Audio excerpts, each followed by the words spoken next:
இன்றைக்கு இன்னும் ஒன்றிரண்டு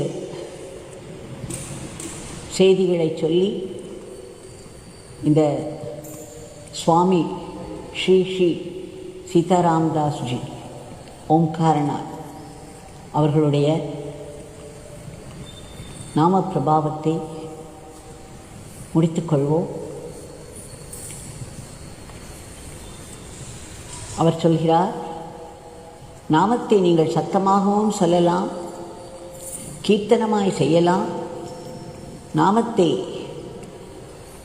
வெளி சத்தமின்றி நாக்கின் நுனியில் உச்சரிக்கலாம், அல்லது நாக்கு நுனி கூட அசையாமல் மனதிற்குள்ளே மௌனமாய் நாமத்தை சொல்லிக்கொள்ளலாம். இதெல்லாம் நமக்கே ஏற்கனவே பரிச்சயமானவை.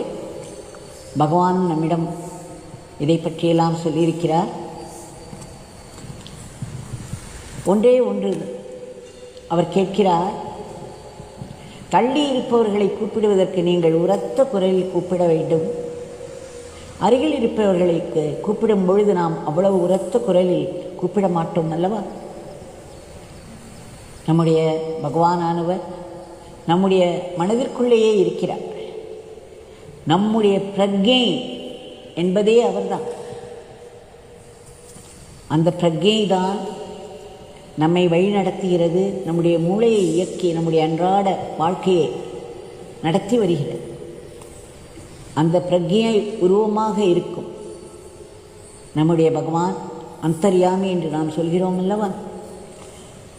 அவருடைய அந்த பிரக்ஞையில்தான் நம்முடைய எண்ணங்கள் எல்லாம் உதிக்கின்றன. அந்த பிரக்ஞையினால் தான் அந்த எண்ணங்கள் என்ன என்பது நமக்கு தெரிய வருகின்றன, அதை புரிந்து கொள்ள முடிகிறது. அதன்படி வாழ்க்கையை நாம் நடத்தியும் வருகிறோம். ஆக நம்முள்ளே பிரக்ஞை மயமாக, அதாவது உயிருக்கு உயிர் என்று சொல்வார்கள், நம்முடைய உயிருக்கு உயிராக இருக்கும் அந்த பிரக்ஞை, அந்தர்யாமியாக இருக்கும் அந்த பரமாத்மாவை, அவருக்கு நமக்குள் உதிக்கும் எண்ணங்கள் தெரியாமல் இருக்கவே முடியாது. ஏனென்றால் அவரில்தான் நம் எண்ணங்கள் உதிக்கின்றன. அதனால்தான் அவர்கள் சொல்கிறார்கள், எறும்பு ஊறும் ஓசையை கூட இறைவன் கேட்பார் என்று. ஏனென்றால் அந்த எறும்பு ஊறும் ஓசையும் அந்த இறைவனுக்குள்ளே தான் நடக்கிறது, இறைவனுடைய பிரக்ஞையில் தான் நடக்கிறது. அதனால் சந்தர்ப்பத்திற்கு ஏற்றவாறே எப்படி வேண்டுமானாலும் நாம் செய்து கொள்ளலாம். ஆனால் எப்பொழுதும் கூட்டமாக சேர்ந்து நாமம் செல்லும் பொழுது அதில் ஒரு பெரிய அட்வான்டேஜ் இருக்கிறது, ஒரு பெரிய லாபம் இருக்கிறது நமக்கு. நம் மனது எப்படி அலைந்து கொண்டிருந்தாலும் மற்றவர்களோடு ஒரு 100 பேரோடு சேர்ந்து நாம் சொன்னோமானால் நாம் உதிர்க்கும் ஒவ்வொரு நாமத்திற்கும் 100 நாமத்தின் பலன் கிடைக்கும். எப்படி இருவர் சேர்ந்து பாடினால் இந்த வால்யூமானது அதிகமாகிறது, இன்னும் அது உரக்க கேட்பது போல் அத்தனை பேர் 100 பேர் சேர்ந்து பாடும் பொழுது அந்த நாமத்தின் சக்தி அபரிமிதமாக இருக்கும். 1000 பேர் சேர்ந்து பாடும்பொழுது இன்னும் அதிகமாக இருக்கும். ஆக நாம் உச்சரிக்கும் ஒரு நாமத்துக்கு மற்ற அத்தனை நாமங்களும் சேர்கின்றன, நமக்கு அத்தனை பலன்கள் கிட்டுகின்றன, ஆத்ம லாபம். அதே சமயம் நாம் சொல்லும் நாமமானது மற்றவர்களுக்கு தொந்தரவாக இருந்தால் மனதிற்குள்ளேயே சொல்லிக்கொள்ளலாம். சில சமயம் மனதிற்குள் சொல்லுவதே சௌகரியமாக இருக்கும். நாம் உள்ளே தனிமையில் சொல்லும் பொழுது மனதிற்குள் சொன்னோமானால் அதற்கு பலன் ஜாஸ்தி. எத்தனைக்கெத்தனை நாக்கானது பேசிக்கொண்டே இருக்கிறது, அத்தனைக்கத்தனை அதிக சக்தியானது செலவிடப்படுகிறது. ஆனால் அதே நாமத்தை நாம் உள்ளுக்குள் மௌனமாக சொன்னோமானால் அத்தனை சக்தியும் சேர்ந்து நமக்கு உள்ளே இறை சக்தியாக பலன் கொடுக்கும். அதனால் இரண்டுக்கும் தேவை இருக்கிறது. அவ்வப்பொழுது அவரவர்களுக்கு சௌகரியமாக செய்து கொள்ளலாம்.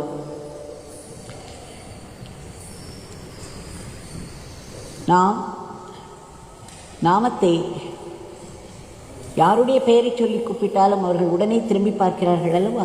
தள்ளி இருந்தாலும் சரி, அருகில் இருந்தாலும் சரி, அவர்களுக்கு தெரிகிறது அவர்களைத்தான் நாம் கூப்பிடுகிறோம் என்று.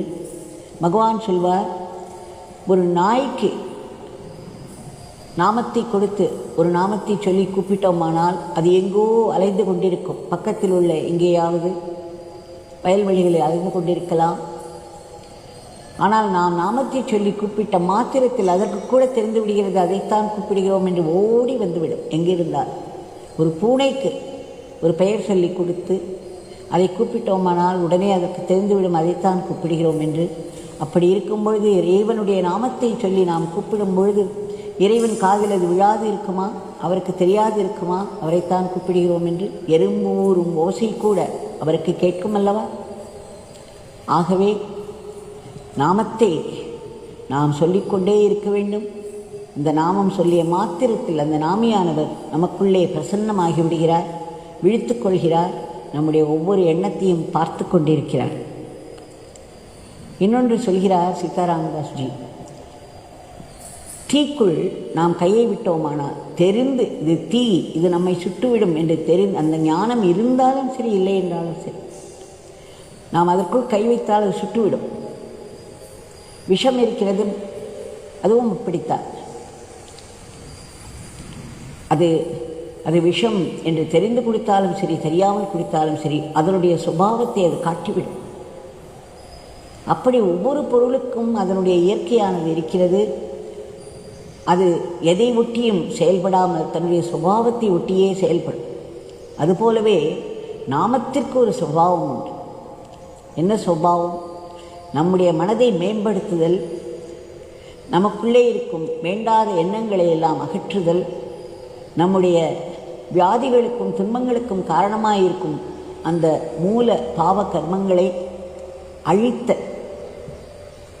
ஆக அந்த நாமமானது நாம் பக்தியோடு சொன்னாலும் சரி இல்லை என்றாலும் சரி, நம்பிக்கையோடு சொன்னாலும் சரி நம்பிக்கை இல்லாமல் சொன்னாலும் சரி, ஒருமுகப்பட்டு சொன்னாலும் சரி ஒருமுகப்படாமல் சொன்னாலும் சரி, அந்த நாமத்திற்கென்று இருக்கும் அந்த சுபாவம், அந்த இயற்கையானது நம்மை ஆட்கொள்ள ஆரம்பித்துவிடும். அது வேலை செய்ய ஆரம்பித்துவிடும். இப்படி ஒரு மிக அழகாக அதை சொல்கிறார். நாம் ஒன்றை ஞாபகம் வைத்துக் கொள்ள வேண்டும். நாம் சாப்பிடும் உணவு மிகவும் முக்கியம். ஒரு தலைவலிக்கு நாம் மாத்திரை எடுத்தால் கூட அரை மணி நேரத்தில் அந்த மாத்திரையின் பலன் என்ன என்று தெரிந்து விடுகிறது. நமக்கு உள்ளே போகும் எந்த விதமான உணவும் அது என்ன செய்யும், உடலுக்கு என்ன செய்யும் என்பது நம்முடைய அனுபவத்திலேயே எல்லோருக்கும் தெரியும். அதனால் சாப்பிடும் உணவு சாத்வீகமாக இருந்தால், ரொம்பவும் காரமாயும் உப்பு காரமாகவும் பல விதமான பஞ்சண்ட் ஃபுட்டாக இருந்ததுனால் அதற்குரிய பலன்கள் நமக்கு வரும். அதே போல்தான் இறைச்சி. எந்த மிருகத்தை நாம் சாப்பிடுகிறோமோ அந்த மிருகத்தினுடைய குணாதிசயங்கள் நம்மிடம் ஒட்டிக்கொள்ளாமல் எப்படி இருக்கும்? அதே போல் கூடிய மட்டும் ஆத்ம சாதகர்களுக்கு மட்டுமே இது, தான் சாதகனாயிருந்து இறைவனை அடைய வேண்டும் என்று விரும்புபவர்களுக்கு மட்டுமே அதிகமாக அந்த பஞ்சண்ட் ஃபுட் என்று சொல்வார்கள் அதை சாப்பிடாமல் சாத்விகமான பால், காய்கறிகள், பழங்கள் இப்படி ஏதாவது எடுத்துக்கொள்ளலாம். சாதமும் எடுத்துக்கொள்ளலாம். அதை அதிக உப்பு காரம் இல்லாமல் எடுத்துக்கொள்ளலாம். இவைகளெல்லாம் நமக்கு உதவி செய்யும். நாம் கோபப்படக்கூடாது என்று எத்தனை முறை தீர்மானிக்கிறோம். ஆனால் எத்தனை முறை அதை இழந்து கோபப்பட்டு வார்த்தைகளை கொட்டுகிறோம் அல்லவா? நம்மையும் மீறி அது நடக்கிறது. அதற்கு காரணம் அது நமக்கு பழக்கமாகிவிட்டது ஒன்று. இரண்டாவது, நாம் சாப்பிடும் உணவும் கூட தான். அதேபோல் நம் ஆதிசங்கரர் சொல்கிறார், உணவு என்பது அந்த சாப்பிடும் உணவு மட்டுமல்ல, நம் கண்கள் வழியாக செல்லும் விஷயங்களும் உணவுதான், காது வழியாக செல்லும் விஷயங்களும் உணவுதான். இப்படி நம்முடைய ஸ்பரிசத்தின் வழியாக என்று ஐம்புலன்களின் வழியாக, ஐம்பொறிகளின் வழியாக செல்லும் விஷய போகங்கள் எல்லாமே உணவுதான். எப்படி நாம் சாப்பிடும் உணவு நம்மை பாதிக்கிறதோ அதே போல் நாம் கேட்கும் விஷயங்கள், பார்க்கும் விஷயங்கள், பேசும் விஷயங்கள் நம்மை தொடும் விஷயங்கள் இப்படி எல்லாமே நமக்குள்ளே சென்று